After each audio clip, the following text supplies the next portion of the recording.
¿Qué tal? ¿Cómo les va? Bienvenidos, bienvenidas. Estamos en esta actividad tan importante de la Universidad Pública de la provincia de Santa Cruz, la UMPA, que tiene que ver con esta cátedra libre, la primera para hablar del aborto que se hace en la provincia, en sintonía con lo que está pasando en muchas universidades públicas de la República Argentina.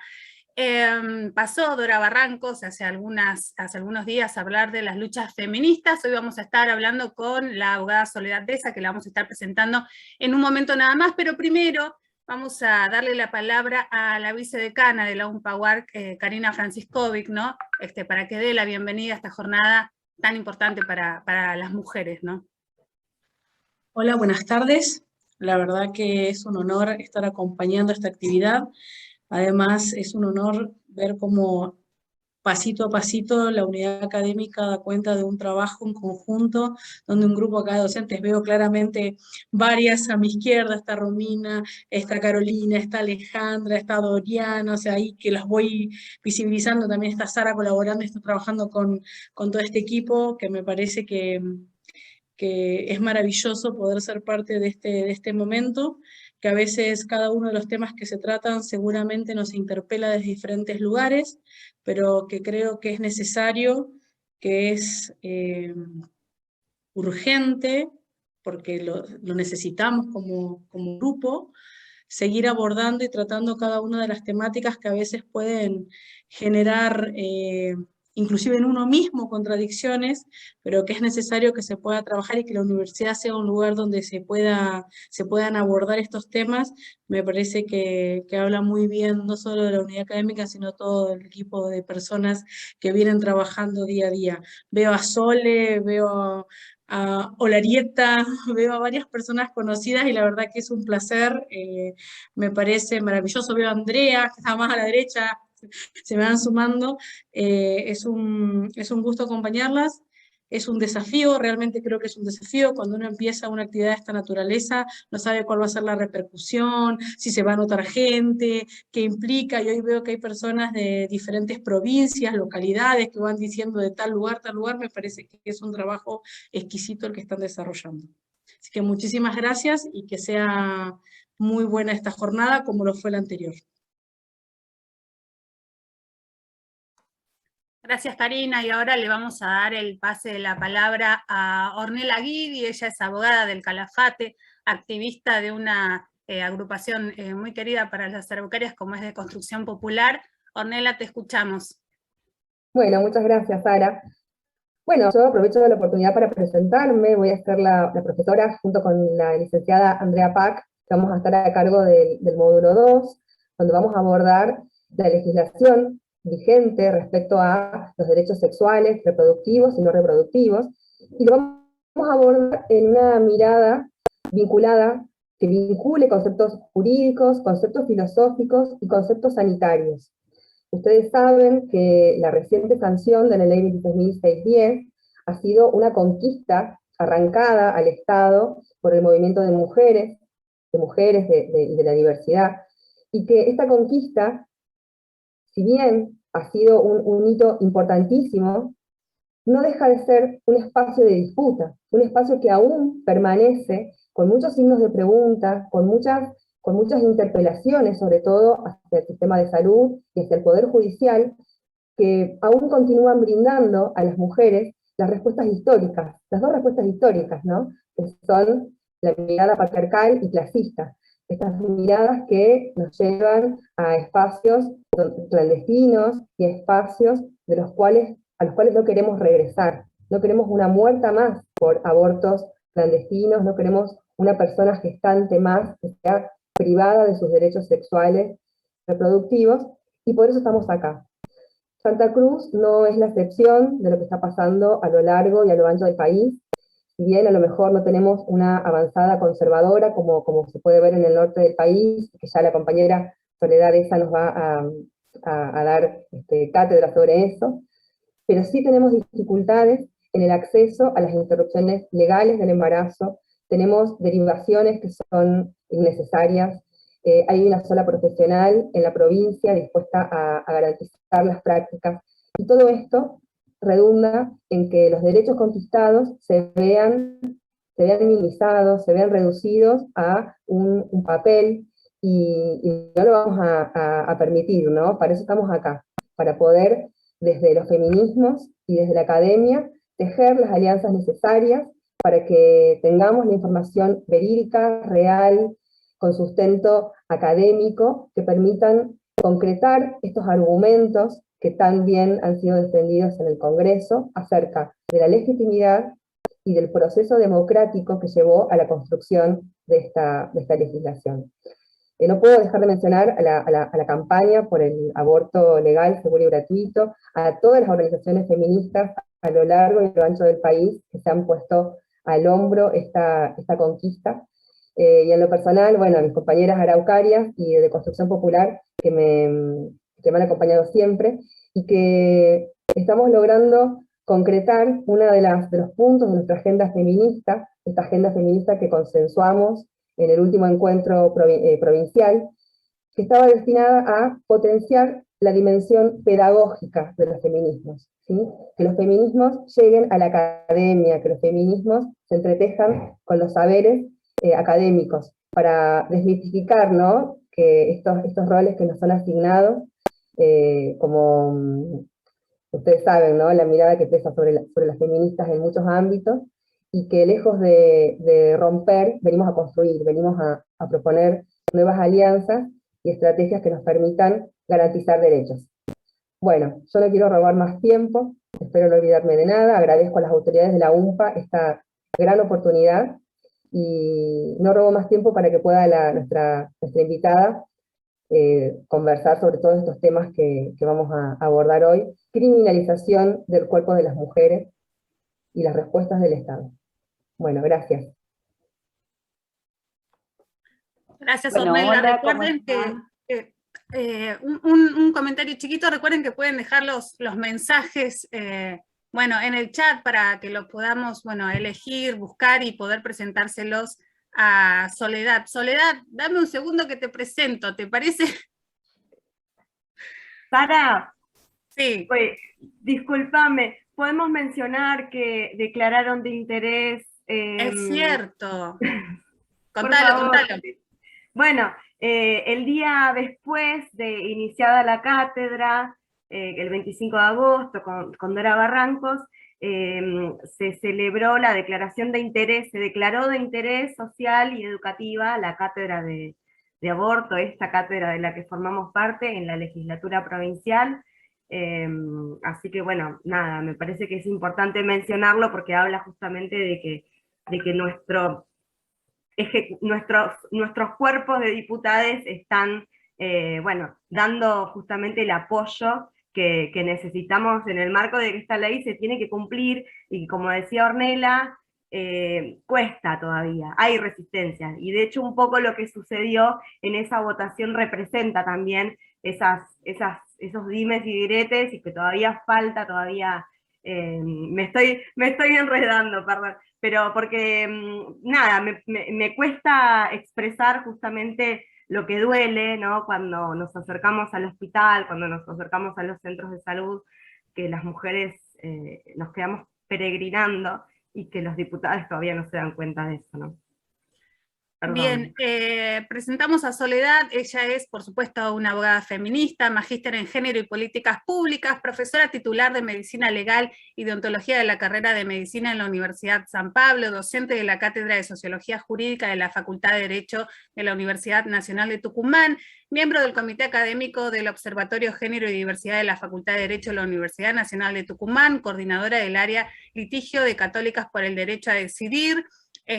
Bueno, es presidenta de la Fundación Mujeres por Mujeres, y por sobre todas las cosas, digamos, la conocemos en función de haber sido quien defendió a Belén. Ustedes saben que, bueno, estuvo presa por un aborto espontáneo, y cuando las violencias operan, lo que hacen es que nos cercan, y los feminismos lo que hacen es romper ese cerco. Ella fue con un papelito a la cárcel y le dijo, no, acá estoy, te quiero ayudar. Así que te escuchamos, Soledad, un placer escucharte, y muchas gracias por participar de esta charla. Muchas gracias, Sara, muchas gracias, Ornella, muchas gracias por esta invitación a la universidad, a las organizaciones sociales que están detrás, a las feministas que están detrás de este espacio. Las felicito por porque bueno, sabemos que no es fácil, por más progresista que pueda ser el territorio, nunca es fácil generar estos espacios, sostenerlos, así que bueno, mis felicitaciones. Aclaro que ya no soy profesora de medicina legal porque renuncié el año pasado, porque ahora soy profesora de feminismos jurídicos en la Facultad de Derecho, y tampoco ya soy coordinadora del área litigios de católicas, porque bueno, no tenía tiempo para estar en Mujeres por Mujeres y en Católicas, pero bueno, somos amigas y seguimos igual articulando juntas. Pero bueno, hago esas salvedades. Vamos a hablar, como decía Sara, de un caso que me parece a mí que fue bisagra para que finalmente se legalice y se despenalice el aborto. Digo que fue bisagra no porque no se hubieran hecho cosas antes, de hecho se hicieron muchísimas cosas, pero me parece que el caso de Belén fue un caso señero, fue un caso significativo porque puso al descubierto dos cosas. Por un lado, que la figura penal del aborto sí se expresaba en la vida de las personas. Recuerden ustedes que una de las excusas que se solía exponer frente a la demanda de legalización del aborto era, pero si ese tipo penal ni se usa, no hay presas por aborto, ¿no? Bueno, después podemos discutir si solamente la privación de la libertad significa estar presa o no, pero digo, este caso vino como a tirar esa excusa.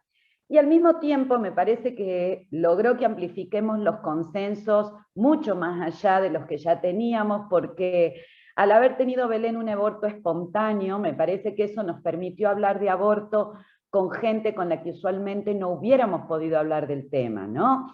Y eso nos permitió construir un consenso y una legitimidad mucho más grande, me parece a mí, a través de la empatía, porque Belén era una joven de 29 años que había tenido un aborto espontáneo en Tucumán, pero la verdad es que me parece que muchísimas personas lograron afortunadamente imaginarse que Belén podía ser su hija, su hermana, su tía, su vecina, y eso me parece que fue muy importante.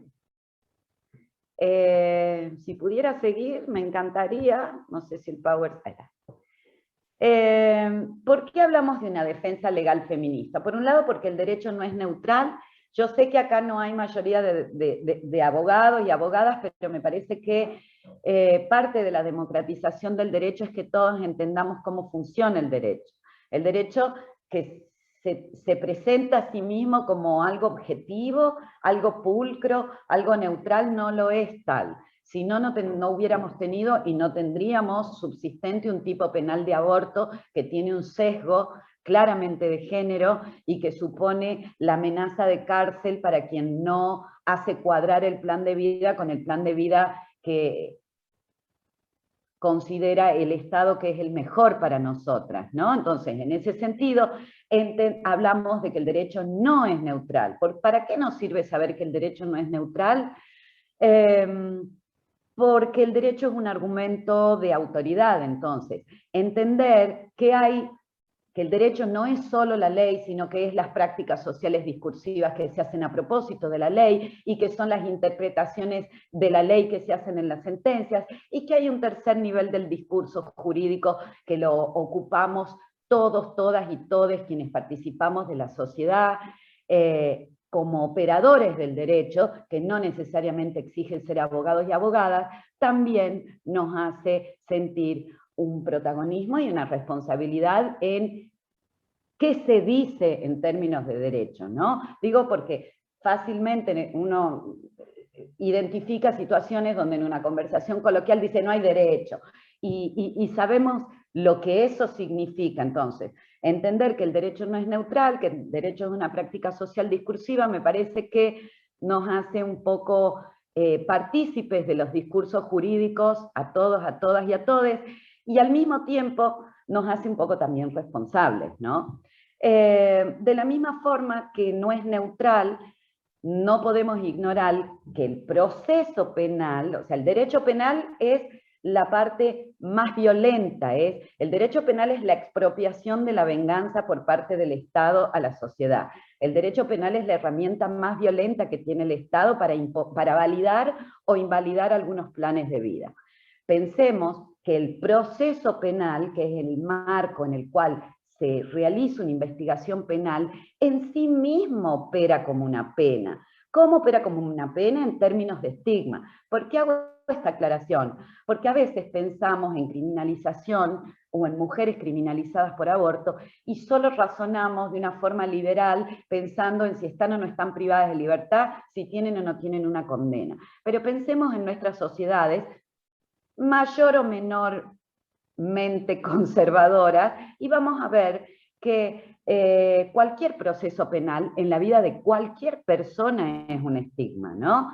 Entonces, con mucha mayor razón, cuando la acusación que sustente ese proceso penal tiene que ver no solamente con la investigación de un delito y la figura de la delincuente o el delincuente, que en nuestra sociedad altamente punitivista tiene un estigma brutal, pero al mismo tiempo no es cualquier delito, es un delito que desafía además un orden sexual jerárquico que ha habilitado la herramienta penal precisamente para legitimar el mandato de maternidad como obligatorio en el horizonte de todas las personas con capacidad de gestar. Entonces, digo, atenti cuando, no, pero fulanita no está presa. No, fulanita no está presa, pero estar dentro de un proceso penal es bastante pesado. ¿Por qué? Porque me parece que toda la sociedad sabe, y las abogadas lo sabemos quizá de más cerca, que entrar al sistema penal es muy fácil y salirse es muy difícil, ¿no? Entonces, atenti con eso. El delito de aborto tiene género, bueno, es lo que les decía, hay un sesgo de género en la penalización del aborto, ¿no? Pensemos que hay una penalización a la persona que está gestando y decide interrumpir ese embarazo, y si bien ahora se ha habilitado la interrupción voluntaria del embarazo hasta la semana 14, subsiste la penalización por fuera de las causales luego de o sea, desde la semana 15 en adelante. Entonces, es importante que pensemos, cuando escuchamos decir, ¡ay, hay aborto libre! No, señorita, nada de aborto libre. No, señor, no, Raúl, no hay ningún aborto libre, no hay aborto libre, Mabel. Porque si hubiera aborto libre, no existiría el tipo penal del aborto. Entonces, lo que tenemos actualmente en Argentina es la convivencia de dos sistemas regulatorios penales respecto del aborto. Un sistema que legalice el aborto bajo lo que se conoce como causales o permisos, que es el artículo 86, inciso 1 y 2. ¿Qué quiere decir esto? Desde hace 100 años, este año un siglo, abortar en Argentina, cuando la gestación es producto de una relación sexual forzada, o cuando pone en riesgo la salud o la vida, es una acción legal. Y abortar en Argentina desde hace 100 años, cuando la gestación, dije los dos supuestos, los dos permisos, en ambos casos, sea porque hay peligro para la salud o la vida, o porque la gestación es producto de una relación sexual forzada, hay un permiso para abortar. Y en esos casos hablamos de abortos legales, no porque seamos militantes y quieren trastocarlo todo, porque así son. Hablamos de aborto legal porque en el considerando 25 del fallo FAL, la Corte Suprema de Justicia se refirió a estos abortos como abortos legales en tanto que despenalizados. Digo, porque así como pensamos que al lenguaje inclusivo lo inventó Cristina, entonces mucha gente está en contra, al concepto de aborto legal ligado al aborto bajo un sistema de permisos o causales, no es algo que hayamos inventado las feministas, lo dijo la Corte. Legal en tanto que despenalizado. Eso es lo que se llama ILE, que es diferente de la IVE, que es la interrupción voluntaria del embarazo, que supone una autorización para abortar bajo un sistema de plazos. ¿Hasta cuándo? Hasta la semana 14 inclusive. La IVE y la ILE son abortos legales. La IVE y la ILE desincriminan la decisión de abortar bajo un sistema de plazos, en el caso de la IVE, bajo un sistema de permisos o causales, en el caso de la ILE, y como esas conductas no tienen connotación criminal, se convierten por el principio de legalidad y reserva en acciones permitidas. Recordarán ustedes como ciudadanos, ciudadanas, que en Argentina, por el principio de legalidad del artículo 19, todo lo que no está prohibido está permitido. Como está permitido y tengo derecho a decidir abortar en ese momento, necesito del correlato de la obligación del Estado de la prestación médica lícita. ¿Por qué? Porque la salud es un derecho humano. ¿Existe el derecho humano a estar sana? No, señora. Existe el derecho humano a acceder a la asistencia sanitaria. Como tengo derecho a decidir abortar, tengo derecho a la salud, la prestación médica que me asegura el derecho a decidir es lícita, el Estado es garante del acceso a la salud, entonces el Estado es garante del acceso al aborto. Y es así tan simple como el aborto pasa de ser un delito a ser un derecho. Digo porque seguimos explicando cómo pasamos de un delito a un derecho, así como les expliqué. Luego decirles que la perspectiva de género en ninguna investigación se insufla. Vieron que el alma se insufla en el cuerpo. La perspectiva de género no. La perspectiva de género hay que estudiarla, la perspectiva de género tiene un marco normativo, tiene estándares, tiene antecedentes, tiene muchos estudios de por lo menos 3 décadas hacia atrás. Entonces, corto, copio y pego la CEDAW en un documento, no tengo perspectiva de género necesariamente. Me pinto con glitter y me voy a la marcha y levanto un cartel que dice mi cuerpo, mi decisión, no necesariamente tengo perspectiva de género. Sí tengo una intuición acerca de cuáles son mis derechos y por qué, y de cómo razonar en términos de autonomía. Pero digo, la perspectiva de género, sea en el campo del derecho o en el campo de cualquier disciplina de la salud, necesita un poquito más de sustento. En general, en el campo de cualquier saber necesita un poquito más de sustento, ¿no? Luego están los estereotipos, que también es muy importante advertirlo. Los estereotipos son asignaciones culturales que condicionan o limitan el desarrollo en base a construcciones sociales a partir de la desigualdad sexual. Esas asignaciones culturales, esas construcciones culturales, como son cultura y nada tienen que ver con la naturaleza, por lo mismo pueden deconstruirse. Entonces es importante que pensemos que cuando hablamos de cuestiones de género, por un lado no hablamos de cuestiones de mujeres, hablamos de relaciones de poder. Digo porque hay una vuelta de tuerca de algunos feminismos bastante esencialistas, que más bien perderlos que encontrarnos y que nos van a hacer dar un giro en vez de 180, de 360 grados y vamos a volver al punto de partida donde vamos a volver a hablar de la vagina. Y en realidad las cuestiones de género no tienen absolutamente nada que ver con las cuestiones de mujeres. Las cuestiones de género tienen que ver con las relaciones de poder que se generan, al menos desde el Estado moderno hasta ahora, y de cómo nuestras comunidades, a propósito de esas relaciones desiguales de poder, generan un orden sexual jerárquico que predispone poder para todo lo asociado culturalmente con lo masculino y subalterniza en términos de poder todo lo asociado culturalmente con lo femenino. Si leemos el diario, veremos que ni lo masculino es tan generoso, ni lo femenino es tan acotado. Entonces, digo, ojo cuando empiezan, nos quieren borrar, ojo cuando empiezan con las mujeres solamente parimos, no, hay varones trans que también paren, hay varones trans que abortan y demás, como para tener un poco presente y no convertirnos en lo que juramos destruir, por decirlo de alguna forma. Y luego también es importante ver que como esos estereotipos tienen que ver con relaciones de poder, ni en el campo del derecho, ni en el campo de la atención sanitaria, habremos compensado, si se quiere, esa desigualdad estructural si producimos y reproducimos los mismos esquemas de desigualdad de poder. Eso partiendo de la base que tanto la relación abogado-cliente o abogada-cliente como la relación sanitaria, sea entre cualquier integrante del equipo de salud y una paciente, es per se asimétrica en términos de poder. Entonces, yo puedo ser muy progre, pero si yo no brindo información, y creo que yo, por el lugar que ocupo y porque soy el sujeto supuesto de saber, soy quien estoy en mejores condiciones para decidir por la persona que me hace la consulta, y entonces yo le habré cambiado de patrón a la compañera, pero en realidad no habré alterado demasiado el amperímetro. Simplemente me habré autopercibido una vanguardia esclarecida capaz de incidir en la autonomía o subtitularla, que por ahí es peor, ¿no? Entonces, ojo con cómo nosotras, o cómo quienes o podemos ocupar en algunos momentos un lugar de poder, cedemos a la tentación de decodificar a la compañera, ¿no? Una escucha más empática siempre nos va a permitir, y la conciencia, por supuesto, de saber que hay relaciones de poder en el medio. Por un lado, pensar que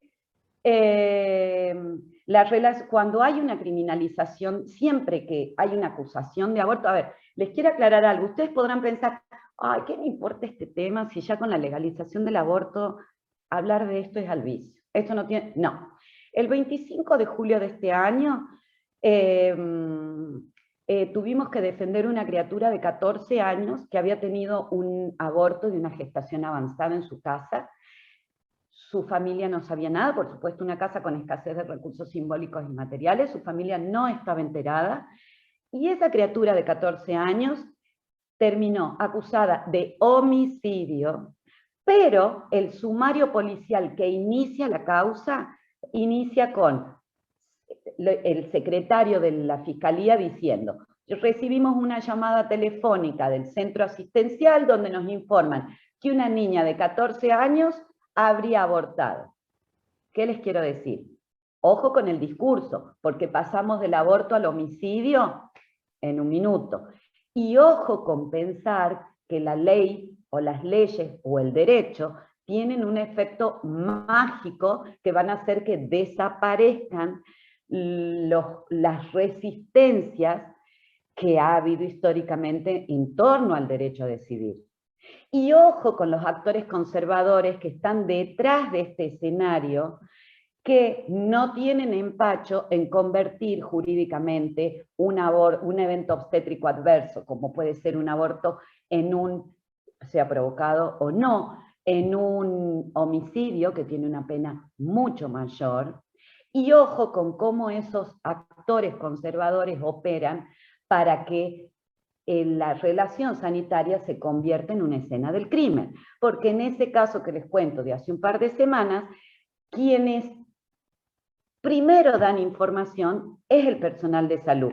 Llega el secretario del juzgado y dice, hola, quiero saber qué pasó acá. Y con muchísima buena predisposición le sacan y le muestran la historia clínica. Digo porque estamos en el siglo XXI y todavía no comprendemos bien cómo funcionan estas cosas. Ah, no sé qué pasó, se me salió el power. Me inhabilitaron la función de compartir pantalla. Ahora lo resolvemos. Ahora lo resolvemos. Es muy interesante, Soledad, porque también, ¿no?, atrás de estas criminalizaciones siempre hay personal sanitario incumpliendo sus obligaciones, ¿no? Eso es Exactamente. Lo que salta como primera... Exactamente. ¿Ustedes están viendo el power ahí? No, ahora lo estamos viendo. ¿No? Ahí te puse como hospedadora otra vez, para que Sí. puedas compartir. A ver si ahora te deja. A ver si ahora sí, ahora volvemos.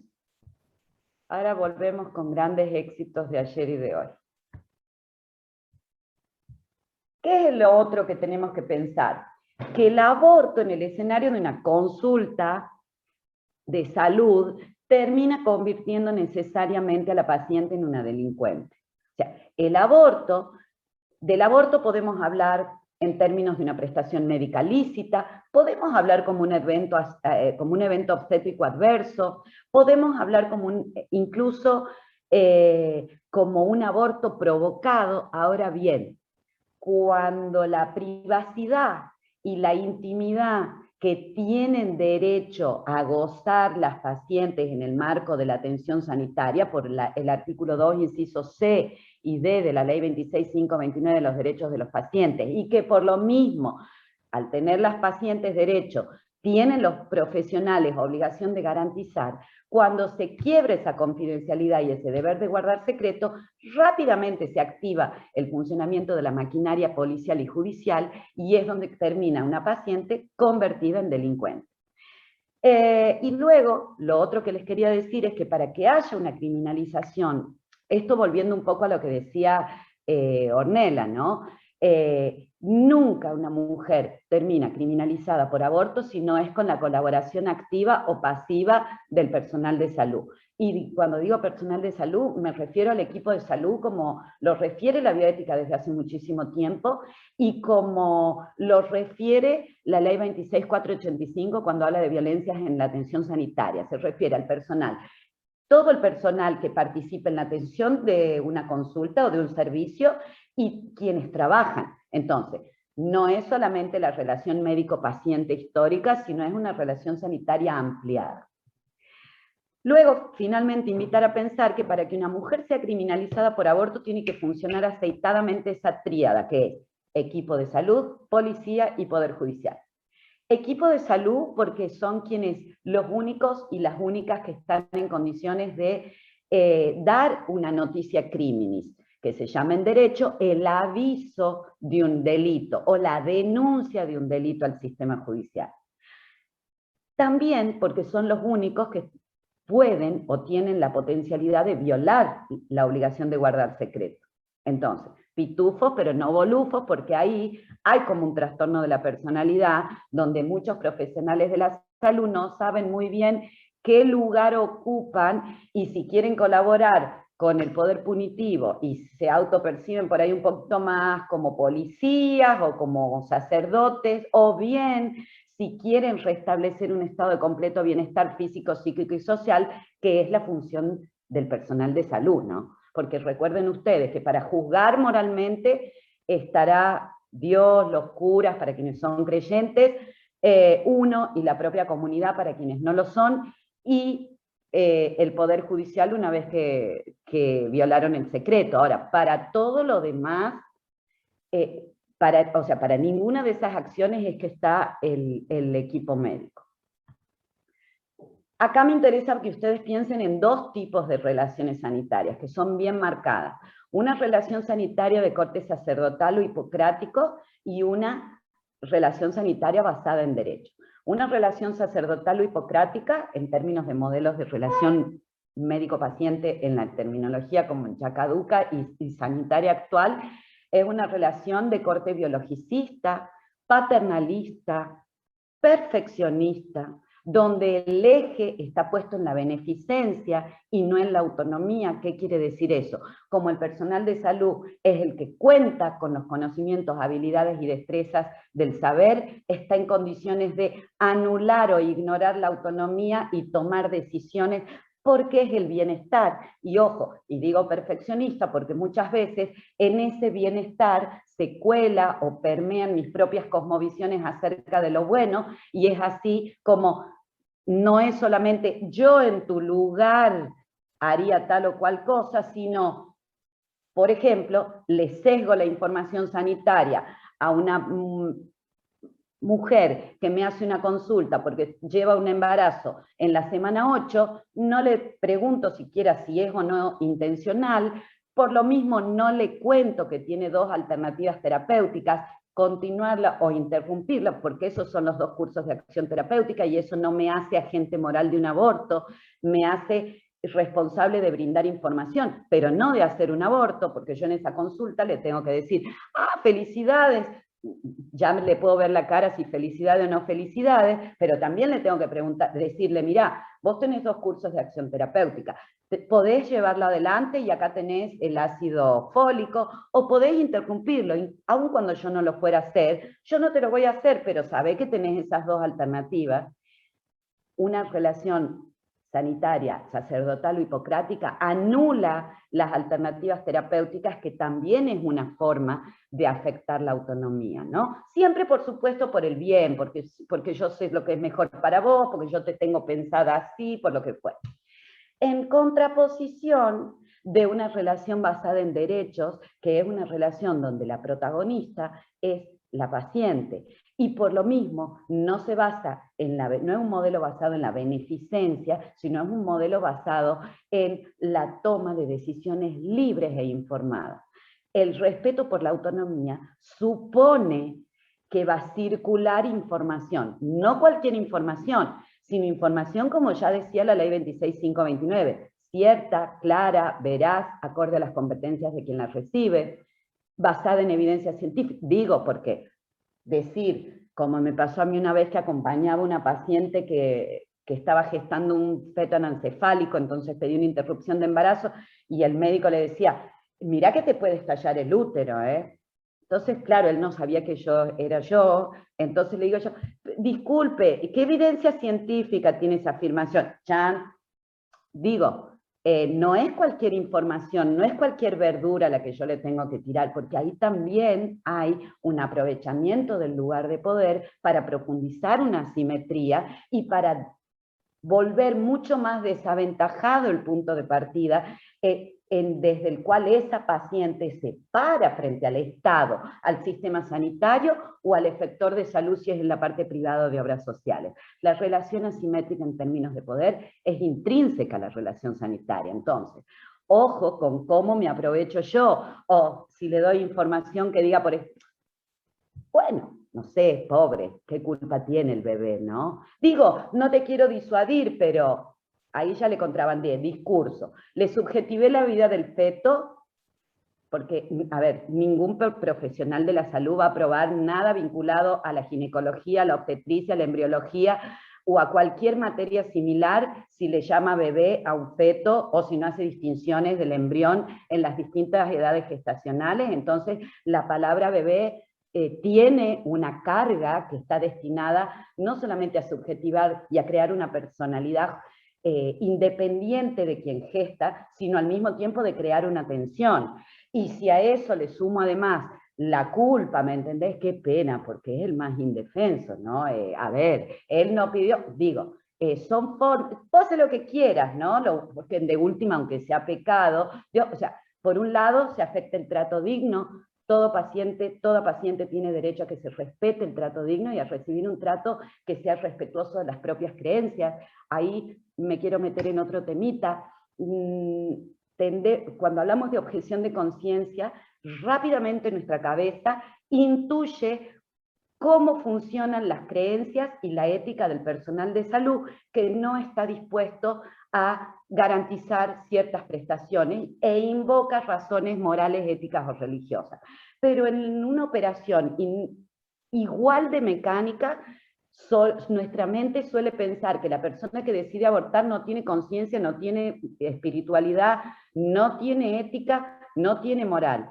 Eso supone un prejuicio también de género,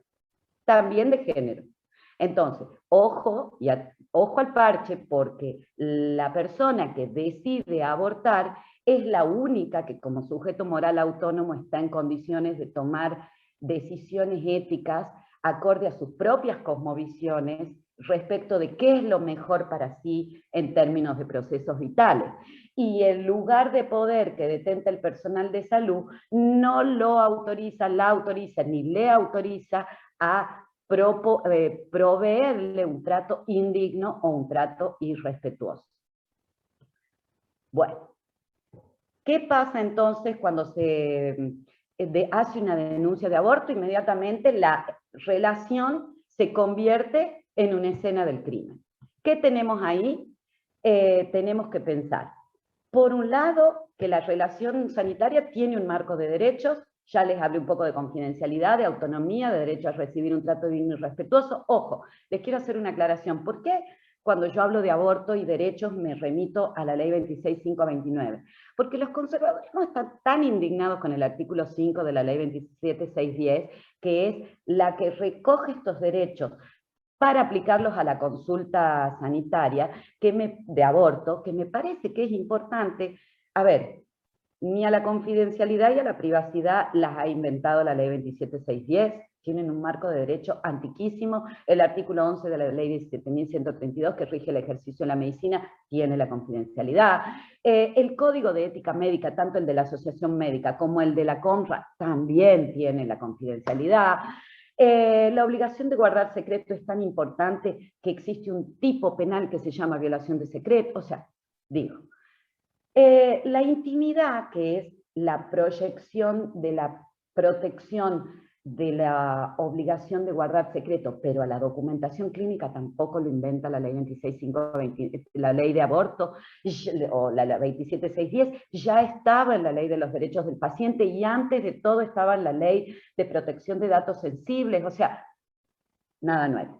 La obligación de derivar, que es una forma de declinar responsabilidad para la persona que no está dispuesta a garantizar el derecho de la paciente a recibir asistencia sanitaria. Pensemos rápidamente, un objetor, una objetora que frente a una consulta de aborto decide que no la va a hacer, que ahora tiene la obligación de derivar y que les vuela la peluca a los conservadurismos. Bienvenidos al mundo del derecho, donde les comento que esa obligación ya la tenían, artículo 2, inciso A, desde la ley 26.529, año 2009, o sea, está en el Código de Ética Médica. Digo porque es como, para novedad lo clásico, ¿no? Por ahí parece, ¡ay, cómo inventaron cosas! Les molesta la autonomía progresiva tampoco la inventa la ley 27.610, la autonomía progresiva estaba regulada en el artículo 26 del Código Civil, que decimos nuevo, pero no tiene nada de nuevo porque ya tiene 6 años, digo.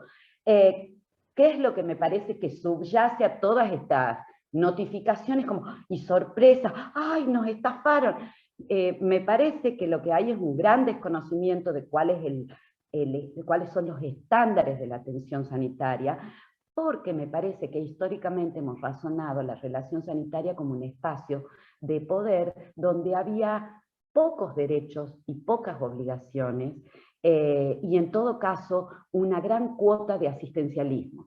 Y por eso es que les insisto en la vigencia de que desde que hace por lo menos 20 años que la Organización Mundial de la Salud dice hay que salir del modelo de atención sanitaria hipocrático, hay que ir, que es un modelo médico hegemónico y demás, hay que ir a un modelo de atención basado en derecho. Entonces, este es un hermoso momento para recordar que la consulta de aborto es una consulta de salud, que está protegida por los mismos derechos y las mismas obligaciones que cualquier consulta de salud.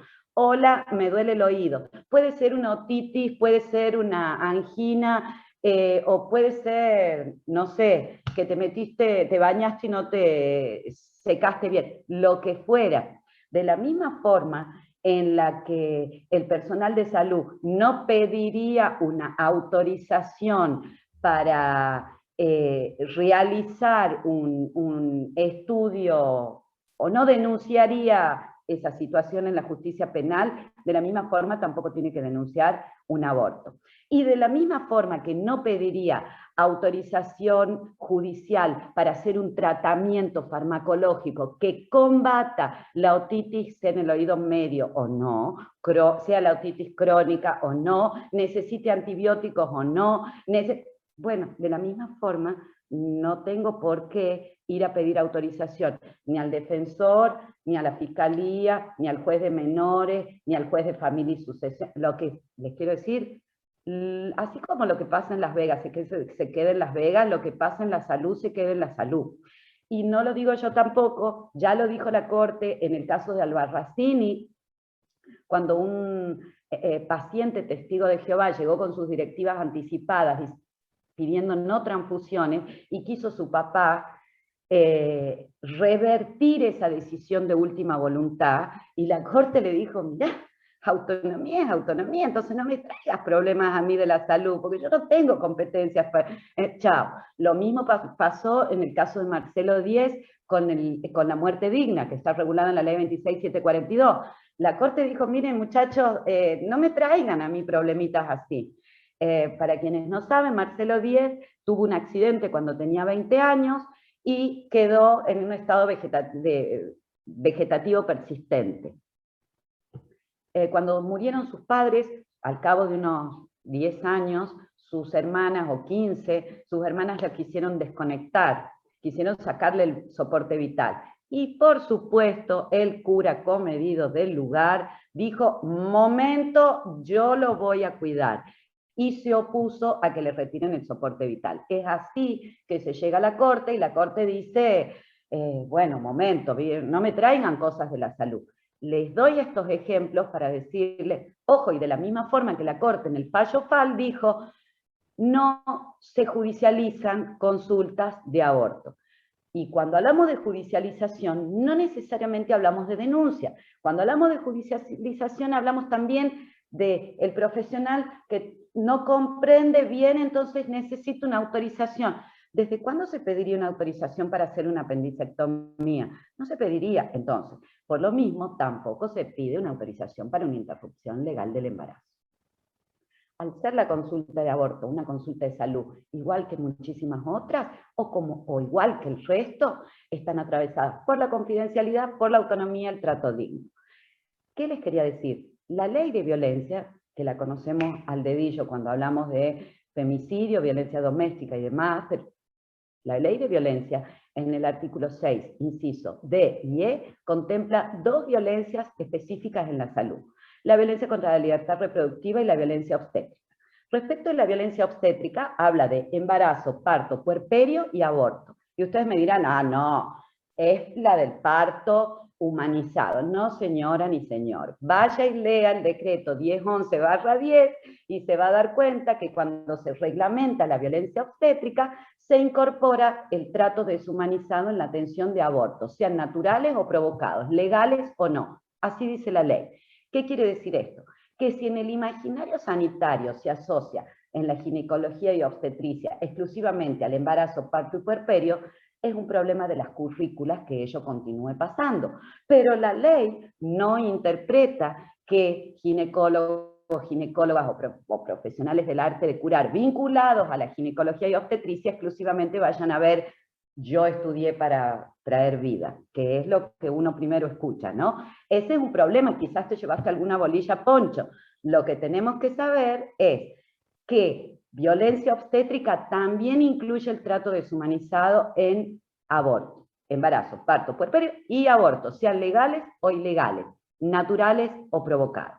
Y además, cuando la ley regula la violencia contra la libertad reproductiva, se refiere en el artículo 6, inciso D de la ley del decreto, habla de que es violencia contra la libertad reproductiva la negación de cualquier prestación médica lícita vinculada al derecho a decidir si tener hijos, no tenerlos, cuánto y con qué espacio.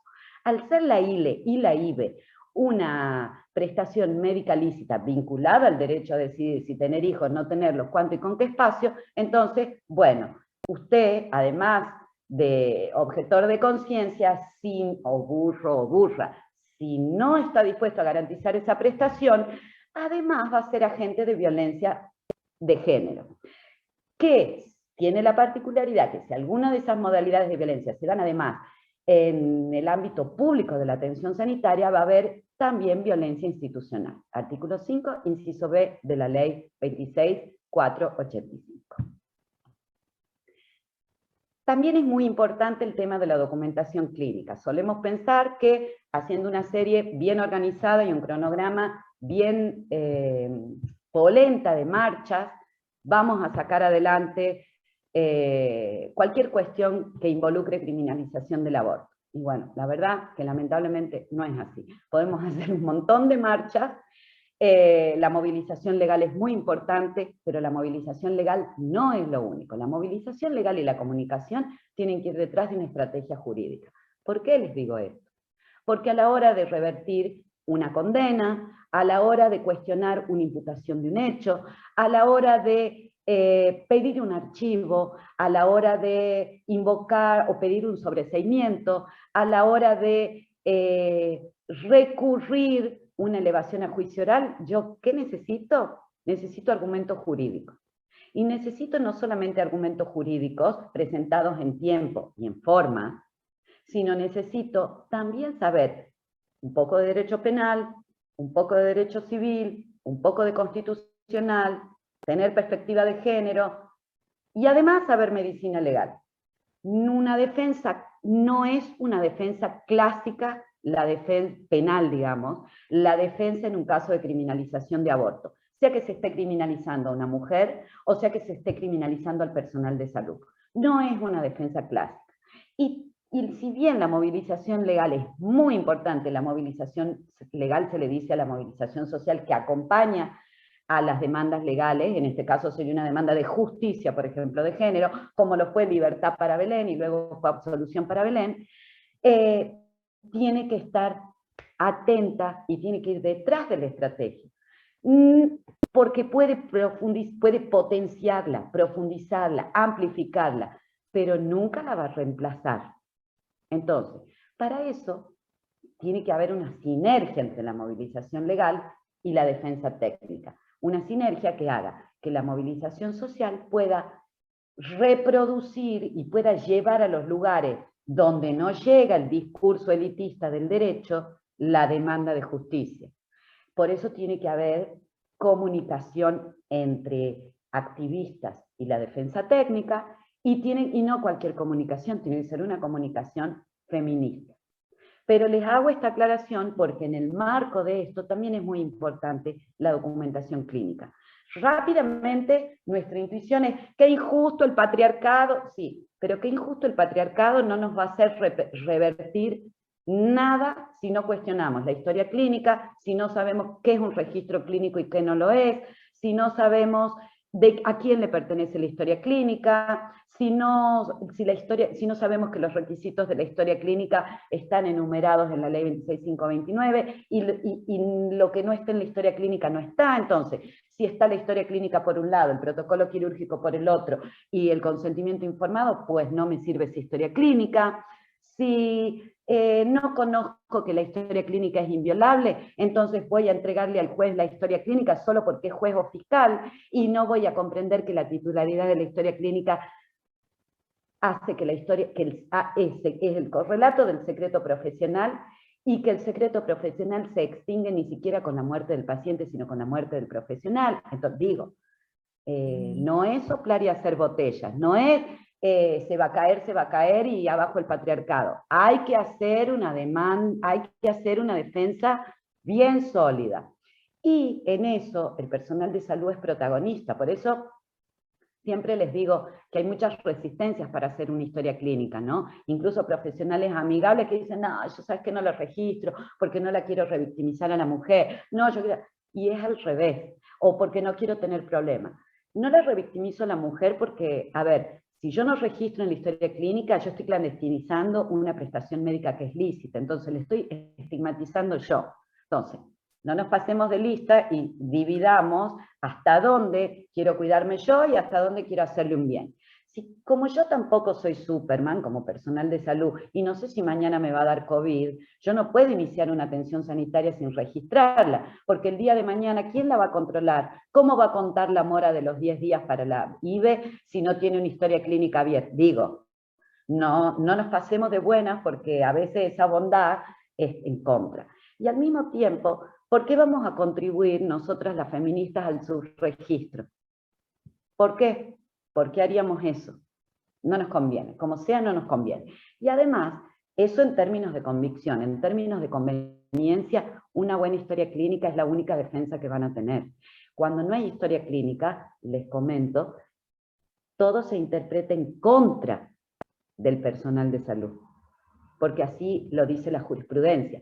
La falta de historia clínica va a convertir todo lo que ustedes puedan decir, alguien está escribiendo ahí en el Power, no sé quién, la falta de historia clínica va a convertir sus dichos, les va a restar validez, sus registros clínicos no van a ser tales, entonces, ojo al parche. Otra cosa que también es muy importante cuando hablamos de aborto son los certificados. Las certificaciones médicas que hace el personal de salud. Cuando hay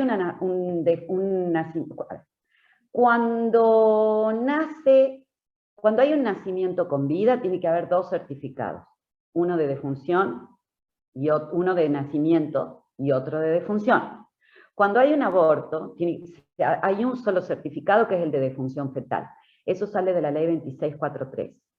Les hago esta aclaración porque Belén estuvo presa 29 meses y el certificado de defunción fetal estaba dentro del expediente. No lo habían leído el personal de salud, porque estaba dentro de la historia clínica, no lo había leído ninguno de las instancias del Poder Judicial que intervinieron, ni Fiscalía, ni juez de garantía, ni Cámara, todos se llevaron puesto la certificación. Y digo, las certificaciones son obligaciones médicas de carácter administrativo.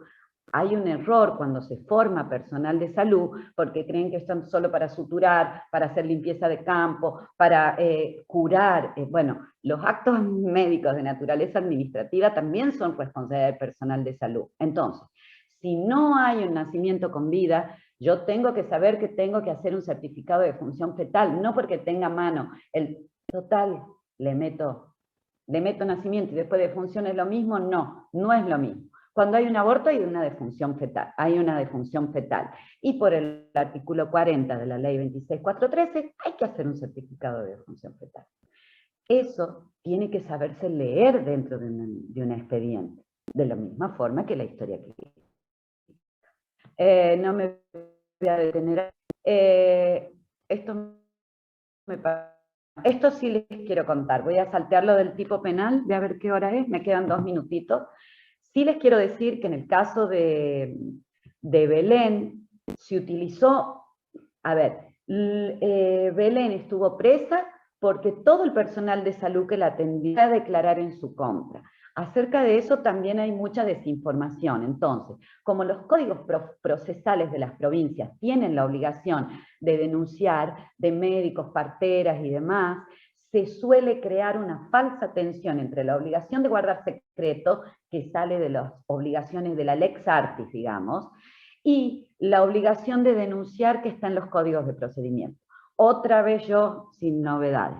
Esa tensión de obligación de guardar secreto versus obligación de denunciar ya la resolvió un plenario de cámaras penales en el año 1966, diciendo, en un caso de aborto y para todo el país, que debe prevalecer la obligación de guardar secreto por sobre la de denunciar. ¿Por qué? Porque siguen poniendo a las mujeres al dilema cárcel o muerte. Y en el voto de la Gersa, uno de los votos del plenario dice, y el Estado le estaría cobrando el socorro altruista a la paciente, devolviendo la convicta a la sociedad. Más claro, échale agua, tiene 55 años ese fallo. Luego la Corte confirmó esa misma interpretación en un caso que se llama Valdivieso, que no es sobre aborto, es sobre tráfico de estupefaciente a propósito de una persona, de una mula, ¿no? Y dijo, prevalece guardar secreto, entonces chita usted en su lugar, doctor, que usted no tiene obligación de denunciar. Otra cosa que también hay que saber hacer cuando uno hace una defensa legal feminista en un caso de aborto es interpretar las autopsias. Las autopsias en general no están bien hechas. Hay un montón de dosimancias que aprender, se hace solo la dosimasia hidrostática, que es la de los pulmones, bueno, no sirve. También hay que cuidar la cadena de custodia. Cuando hay restos y demás, tampoco se suele cuidar. ¿Qué más me gustaría decirles?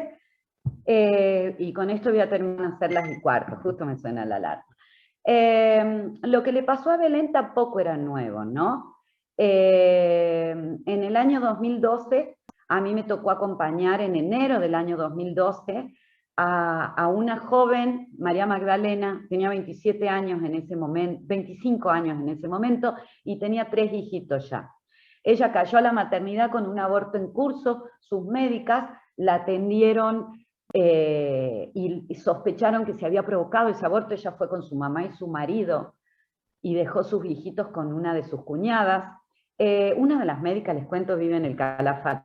La alegraron sin anestesia y la denunciaron y le hicieron entrar la policía a la sala de partos. Afortunadamente, María Magdalena tuvo un equipo de salud mental que la acompañó y le hizo un abordaje integral y sacó el personal policial de la sala de partos, defendió sus derechos y demás. Ese caso del año 2012, demoramos 3 años en lograr el sobreseimiento de María Magdalena, pero a diferencia de Belén, como María Magdalena tuvo una abogada de entrada, María Magdalena nunca estuvo privada de libertad, ni siquiera logró, o sea, ni siquiera estuvo con una prisión preventiva, ni con una detención preventiva, nada. Ella, en paralelo, denunció la violación de secreto y las violencias en la atención sanitaria. Y, afortunadamente, el año pasado, en febrero del año pasado, pero la Corte de la Nación, porque acá en Tucumán ninguna instancia quiso investigar, llegamos a Justicia de Nación, que el 27 de febrero del año pasado, le dijo a la Corte, anuló ese fallo que ordenaba el archivo e indicó como una obligación del Estado investigar también las violencias en salud. Ahora estamos esperando que nuestra Corte se pronuncie, pero bueno, voy a llegar hasta acá para no extenderme más y abrir a preguntas, y bueno, y espero que les haya servido, y acá estoy para cualquier pregunta. Excelente, Soledad, muchísimas gracias, sí, muy clara. Mirá, acá han surgido algunas preguntas relativas por ahí a la objeción de conciencia, si querés por ahí darnos tu opinión respecto a esto, ¿no? Porque Sí. es un tema bien interesante, ¿no? Cómo juega ahora la objeción de conciencia también en el marco institucional, con la obligación de derivar y todos estos nuevos derechos que nos aparecen, cómo se tensionan también con los servicios, con las obras sociales, con todo el andamiaje del sistema de salud, que tiene que incorporar esta práctica al programa médico obligatorio, ¿no? Está incorporado por el artículo 12 de la ley 27610, las prestaciones de aborto están incorporadas al PMO. El PMO, para quienes no saben, es el piso mínimo de garantías de cobertura en prestaciones médicas que asegura el Estado. ¿Qué quiere decir esto? Cuando una prestación médica se incorpora al PMO, el Estado la tiene que garantizar porque es un piso en la privada y de obras sociales, que es los 3 subsectores donde el Estado garantice el acceso a la salud. No podría la parte privada no garantizarla, ni la parte pública no hacerlo, la de obras sociales mirar para otro lado. Ese es el estándar de derecho.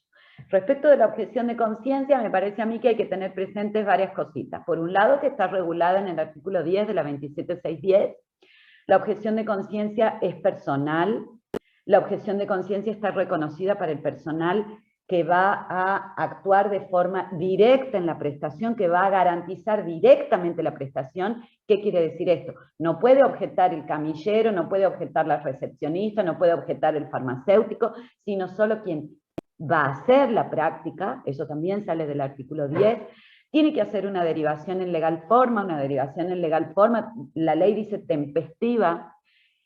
Una derivación tempestiva es una obligación es una derivación en legal forma. Esta ley, que es una ley anterior a la 26529, tiene que complementarse entonces. Aunque la ley 27610 no lo diga, para hacer en legal forma no solo tiene que ser tempestiva, sino que por el artículo 2, inciso A de la ley 26529 y el decreto 1289/10, 12 que reglamenta la ley de los derechos del paciente, la derivación para hacer en legal forma tiene que contener el profesional de salud que sí se va a hacer cargo de la obligación que el objetor va de... ¿Qué quiere decir esto? Esto es una forma de menoscabar el perjuicio que genera, no, yo no la atiendo, yo la derivo, pero yo no me ocupo. Y esto es muy importante, ¿por qué? Porque la ley 26529 de los derechos del paciente aclara que el personal de salud que deriva no declina su responsabilidad, el profesional referido o derivado, por decirlo de alguna forma. Entonces, ojo con eso. Y la objeción de conciencia tampoco puede invocarse en atención post-aborto, eso también tiene una razón de ser. La objeción de conciencia tiene como razones éticas, religiosas o morales la imposibilidad de interferir con la vida intrauterina y ponerle fin, argumentando que eso afecta las cosmovisiones personales. Pues bien, en la atención post-aborto, el dilema en torno a la supresión de la vida intrauterina ha desaparecido, porque en el aborto ya no hay vida intrauterina. Entonces, al desaparecer el dilema, desaparecen las razones que me permitan objetar. Por eso está como un límite. Y esto tiene otra razón de ser, que tiene una justificación manifestación. Yo no tengo un dilema justificado que me habilite a negarme a brindar asistencia sanitaria, entonces lo que yo quiero hacer no es preservar mi conciencia, yo quiero generarle un castigo. Entonces, como no estoy para eso, porque hasta el más religioso y la más religiosa sabe que para castigar está Dios, no se puede utilizar la objeción de conciencia para eso. De la misma forma que tampoco se puede utilizar la objeción de conciencia cuando la vida de la paciente o la salud integral está en peligro. ¿Dudas sobre objeción? Excelente. Y la objeción institucional, perdón, y la opcional, según el artículo 11, no existe. Esa fue una gran discusión social, discusión política, al momento en el que se dio en 2018 y 2020, y finalmente no se aceptó la objeción institucional. Es más, el artículo 11 le da una vuelta de tuerca y como recoge lo que veníamos diciendo las feministas, dice, y ojo, que si en la parte privada yo tengo una superposición de varias objeciones individuales que en los hechos producen una objeción institucional, ¿qué quiere decir?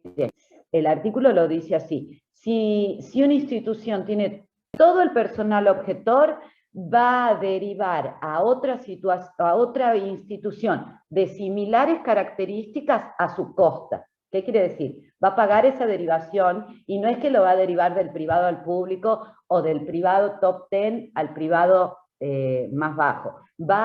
Dice, a un lugar de similares características y a su costa. Digo a su costa porque billetera mata galán a veces, ¿no? Y mata objetores también. Mata objetores. También, ¿no? Lo importante de estos objetores que conserven esta objeción en los ámbitos privados y públicos, ¿no? Porque exactamente. Exacto. Esa es una limitación que yo me había olvidado.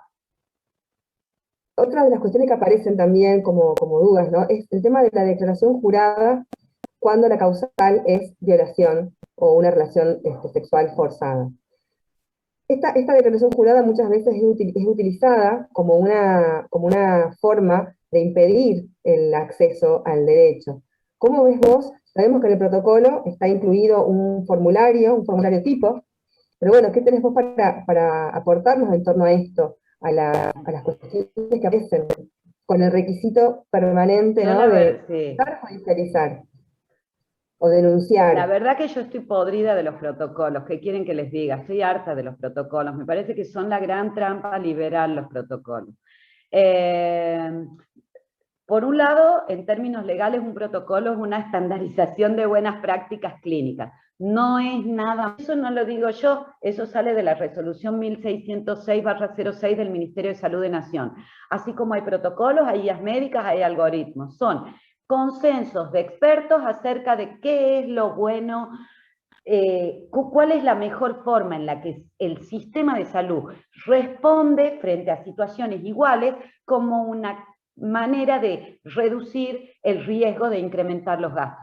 Eso es un protocolo. Ahora bien, hemos convertido los protocolos en la meca del derecho y en realidad hemos construido sentidos errados acerca de que los protocolos, de ahí salen derechos, de ahí se restringen derechos, y para eso no es el protocolo. Yo tengo un artículo escrito que los invito a leerlo, se llama Del cuerpo, objeción de conciencia y protocolos, que está publicado en Perspectivas Bioéticas, lo descargan porque está en la red, está en internet, donde precisamente en 2015 hablaba de esto. Cómo hemos caído en una trampa liberal. Eso respecto de los protocolos. Respecto puntualmente de la declaración jurada, a ver, ningún formulario está bueno en derecho, en la atención sanitaria. Y el derecho también. El personal de salud tiende a ver el formulario como, esta es la solución. Y la verdad es que un buen informado es un proceso de información, donde circula información y finaliza con la manifestación libre de la voluntad que supone o que la decisión, además de libre, es informada. ¿Cómo se prueba? Con la firma. Les aclaro que el artículo 7 de la ley 26529 de los derechos del paciente aclara que el consentimiento puede ser verbal para prestaciones que no sean quirúrgicas. ¿Qué les quiero decir? El temita del formulario del consentimiento informado es un arma de doble filo. No digo que no lo usen, lo que digo es, a mí como abogada me parece mucho más valioso un proceso de consentimiento informado registrado en una historia clínica, donde yo escribo, mire, viene y me hace esta consulta, y yo le digo que tiene 2 alternativas terapéuticas, y le explico que dentro del curso de acción, y ella dice que quiere abortar, bueno, y dentro de y para la decisión de abortar, hay a su vez varias alternativas terapéuticas o cursos de acción terapéutica. Puedo hacerlo farmacológicamente, tiene estos riesgos, estas ventajas. Puedo hacerlo con una MEU, tiene estos riesgos, estas ventajas. Yo le sugiero hacerlo farmacológicamente. ¿Por qué? Porque lo puede hacer ambulatorio. Ella prefiere que no, prefiere internarse. Y firma, y yo le pregunto si tiene alguna duda y me dice que no, y me dice que entendió todo. Entonces firma acá abajo. Eso acredita un proceso de consentimiento informado. No estoy menospreciando el formulario de consentimiento informado, digo, ¿hay otras formas de recabar consentimiento? Claro que sí, porque si no, ¿cómo harían en la teleatención? ¿No? O sea, no vamos a romper un prejuicio, eso es lo que quiero decir, pero lo que sí me interesa es, de los protocolos no nacen derechos y los protocolos no tienen rango judicial o jurídico, restringir derechos. Entonces, no construyamos nosotros más allá de lo que corresponde, eso es lo que quiero decir. No, porque los protocolos le dan seguridad al personal de salud. El personal de salud le tiene que dar seguridad, cuáles son las normas que rigen la buena praxis, y le tiene que dar seguridad cumplir con la obligación de beneficencia, que es promover todas las condiciones necesarias para que su paciente tenga un estado de completo bienestar físico, psíquico y social. A un profesional de salud le debiera dar seguridad, tributar o cumplir el principio de no maleficencia que les impone desde la ética, abstenerse de provocar cualquier daño en su paciente. De salud debieran darle seguridad, respetar la autonomía, que es otro de los principios bioéticos. Eso les debiera dar. Ser buena gente nunca les va a traer problemas, ¿no? Eso es lo que yo también me interesa decir. Excelente. Bueno, acá hay muchos saludos en el chat, agradeciéndote la exposición, algunas otras preguntas. Y bueno, te quería por ahí preguntar también esta situación de que pasó recientemente en Tartagal con la compañera médica que saliendo, ¿no?, esposada, luego de intentar, luego de haber garantizado los derechos de una paciente, y cómo se utilizó, ¿no?, el derecho en primera medida para disciplinar el cuerpo de las mujeres, como tenemos el caso de Belén y tantas otras. Justo me suena una alarma, disculpen. Y tenemos también a esta situación en la cual el poder judicial y la avanzada conservadora utiliza ahora también a los profesionales de la salud para disciplinarlos, para que muchas otras personas que están con ganas de sumarse a lo mejor a equipos donde se garanticen las prácticas que están previstas en la legislación de interrupción voluntaria del embarazo, se sientan atemorizadas por las represalias, por las consecuencias que pueden tener en su ejercicio profesional. ¿Cómo ves vos esta avanzada? A mí me parece que esa avanzada no puede ser interpretada de forma independiente del resto de nuestro contexto social y político que rodea la legalización del aborto. Recordemos que desde que se legalizó la decisión de interrumpir voluntariamente un embarazo hasta ahora, ha habido una judicialización conservadora de la ley que se ha expresado de manera federal a lo largo y a lo ancho de todo el país.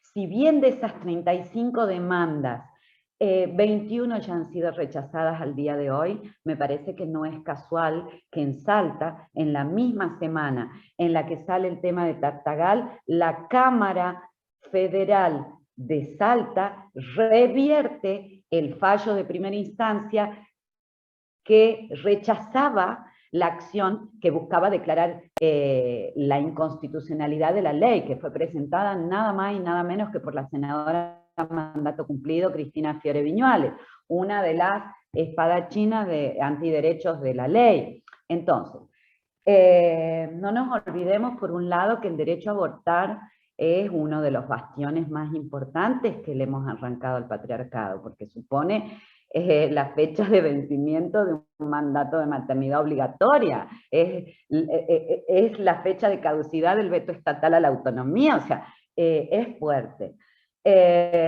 Por lo mismo las resistencias también lo van a hacer, entonces, así como se está utilizando el país como laboratorio y los conservadurismos están litigando en cada provincia para para quitarle validez a la ley y revertir una conquista que ya se ha clausurado en términos del ámbito legislativo y mudan la disputa social al campo judicial, donde han sido históricamente, se han movido como a sus anchas, porque el Poder Judicial es patriarcal, es misógino, es clasista, todo lo que ya sabemos. Bueno, de la misma forma surgen este tipo de amedrentamientos, ¿no? Que tienen que ver con acusar al personal de salud, el uso de las figuras penales e incluso el uso de figuras penales más graves para castigar moralmente hechos vinculados al aborto, tampoco es nuevo, ¿no? Lo de Tartagal llama la atención porque la detuvieron, aunque sea por unas pocas horas, ¿no? Pero tampoco es nuevo.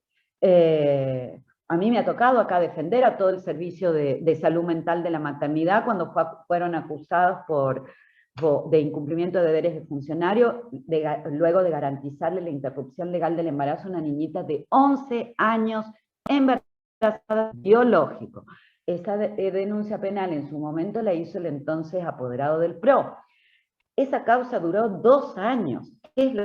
Nosotros no hicimos público eso, entonces las profesionales siguieron trabajando tranquilas y las defendimos. Digo, me parece que es una de las formas de los conservadurismos de amedrentar, ¿no? De la misma forma que también se dieron ya 2 casos donde quienes se autopercibían progenitores de un producto de una gestación recurrieron a la justicia en San Juan y en Salta también. Fíjense, Salta es el laboratorio de todo. Tenemos la médica acusada penalmente, tenemos la acción colectiva de los conservadurismos por la inconstitucionalidad y tenemos también el progenitor que intentó impedir un aborto invocando filiación. Fíjense ustedes que para que haya una filiación tiene que haber un nacimiento con vida, para que haya un nacimiento con vida no tiene que haber un aborto. Entonces, bueno, las cosas como son, me parece que se van a empezar a sofisticar y no nos tiene que asustar, porque por ahí lo que pasa en Salta va a pasar en otros lugares. Pero me parece que tenemos que estar preparadas para eso, tenemos que estar seguras de cómo hacemos una práctica, tenemos que hacer bien las historias clínicas, tenemos que recabar bien los consentimientos, tenemos que pensar que las causales son mucho más que causales, son registros clínicos. Entonces, si digo que garantice un abordaje integral y digo que está afectada la salud mental, pues tendrá que firmar la historia clínica alguien del área de salud mental. Si digo que empecemos a apuntalar esas prácticas, porque hay mucha construcción del lado de ustedes para apuntalar esas prácticas como para que las rifemos en el campo judicial de los conservadurismos religiosos. Y no hay que perder las esperanzas, porque a Belén la creían perdida, y miren ustedes. Exacto. Bueno, sabemos también que estás preparando, bueno, ya lo has presentado, ya lo han presentado con Amnistía Internacional, con el equipo de ELA y con Mujeres por Mujeres, un recurso extraordinario para que la Corte finalmente trate estas acciones, ¿no?, que están dando vueltas, generando incertidumbre acerca de la vigencia de nuestros derechos. Y me gustaría por ahí, si podés contarle acá a quienes están escuchándonos, el por qué es algo imposible que este derecho vuelva para atrás, ¿no? La progresividad en materia de derechos humanos, sabemos que es algo imposible, pero bueno, surgen estos fantasmas y me gustaría escucharte los argumentos en torno a por qué no podemos dar un paso atrás? A ver, yo creo que un paso atrás, pero nunca hay que los conservadurismos religiosos. Nunca subestimarlo, y si no miremos Brasil, y si no miremos un giro global a la derecha, y si no miremos las elecciones, y si no miremos lo que queramos mirar, pero por favor nunca dejemos de mirar. En términos formales no se puede regresar a un Estado de derechos que sea más acotado o que sea más restrictivo en términos de autonomía, en términos de libertad, en términos de igualdad, que el que ya tenemos. Eso es lo que quiere decir Ornella, que yo comparto, esos son los estándares vigentes. Pero lo que está en juego no es cualquier cosa. Tampoco debiera haberse reconocido una legitimación activa a un par de salteños para cuestionar la ley, y ahí tenemos una Cámara que le reconoce legitimación activa y la potestad a un par de ciudadanos para representar la vida fetal, y la potestad colectiva para desde esa provincia que suspenda la vigencia de la ley en todo el país. Lo hemos visto al intento desde Mar del Plata, fracaso.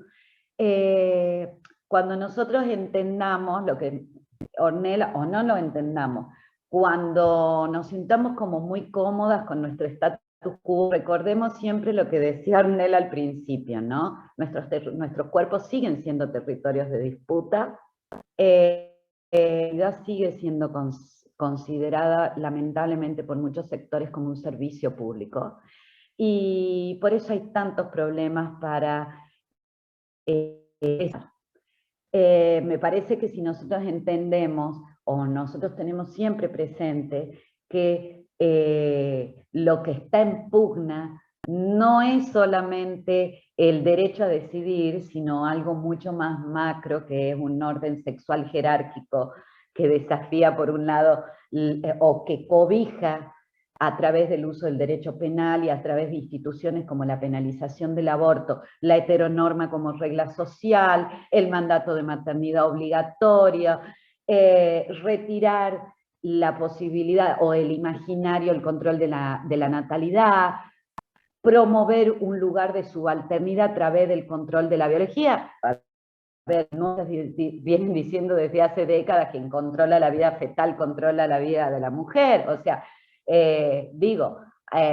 no estamos hablando de una cuestión, así como cuando hablamos de violencia siempre insistimos que no es una cuestión privada de la víctima, sino un problema político. Bueno, acá también lo que está en juego es un nuevo orden sexual, y por eso me parece que las resistencias son tan virulentas. Y lo digo y me río, no sé de qué me río, ¿no? Porque me indigna. Sí, porque bueno, pasa justamente esto, ¿no? El convencimiento, ¿no?, de que las prácticas son justamente para asegurar derechos y para garantizar el ejercicio efectivo de los derechos sexuales, reproductivos y no reproductivos. Uno cuesta creer que haya personas que todavía vean en eso un sesgo distinto, ¿no? Un sesgo perverso.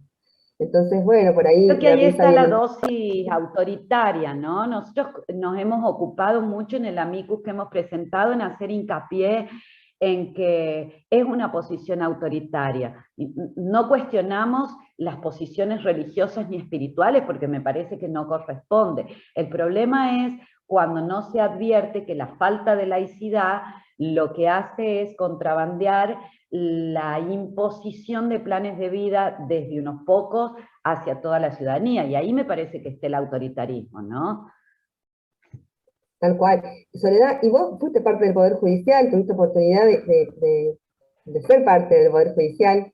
¿Cuál es tu opinión en torno a la posibilidad de un cambio de paradigma también en ese ámbito? Porque hoy van a estar todos los ojos puestos en el Poder Judicial con el recurso que se presentó a la Corte.